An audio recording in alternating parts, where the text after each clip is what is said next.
இந்த ஃபெஸ்டிவல் சீசனுக்கு பிளாக் பஸ்டர் வண்ணங்களில் ஆம்ரஷ் டிஷ்யூ தோத்தி ஷர்ட்ஸ். மகாராஷ்டிரா சட்டப்பேரவை தேர்தலில் வாக்காளர்கள் ஆர்வமுடன் வாக்களித்து வருகின்றனர். 288 தொகுதிகளை கொண்ட மகாராஷ்டிரா மாநில சட்டப்பேரவைக்கு இன்று ஒரே கட்டமாக தேர்தல் நடைபெறுகிறது.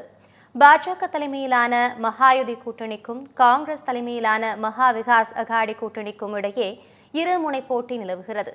இந்த தேர்தலில் 4140 வேட்பாளர்கள் களத்தில் உள்ளனர். மொத்தம் 1,186 வாக்குச்சாவடிகள் அமைக்கப்பட்டுள்ளன.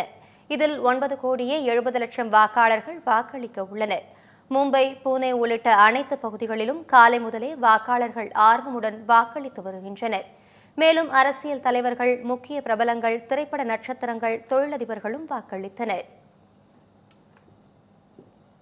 இந்த ஃபெஸ்டிவல் சீசனுக்கு பிளாக் பஸ்டர் வண்ணங்களில் ஆம்ரஷ் டிஷ்யூ தோத்தி ஷர்ட்ஸ்.